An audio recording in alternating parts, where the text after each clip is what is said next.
இன்னைக்கு நம்ம அம்மாலூஸ் குக்கரியில ரொம்பவே ஹெல்த்தி அண்ட் டேஸ்டியான சாலட் ரெசிபி தான் எப்படி பண்றதுன்னு பார்க்க போறோம்.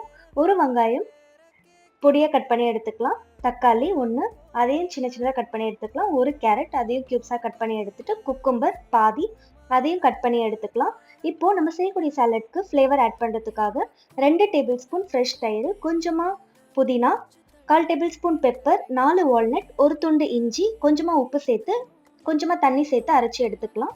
இப்போ ஒரு பவுலில் நம்ம கட் பண்ணி வச்சிருக்க வெங்காயம், தக்காளி, கேரட், குக்கும்பர், அடுத்து ப்ரெஷர் குக் பண்ணி வச்சிருக்க 1 கப் மூக்கடலை, 1 கப் ராஜ்மா, 1 கப் பச்சை பட்டாணி, இது கூடவே நம்ம ரெடி பண்ணி வச்சிருக்க கர்ட் மிக்ஸ் அதையும் ஆட் பண்ணிட்டு நல்லா ஒரு மிக்ஸ் பண்ணிட்டு சர்வ் பண்ணிடலாம். ரொம்ப ரொம்ப ஹெல்த்தியான ப்ரோட்டீன் ரிச் ஆன சாலட் ரெடி. நம்ம சேனலை சப்ஸ்கிரைப் பண்ணிக்கோங்க ஃபார் மோர் நியூ ரெசிபிஸ்.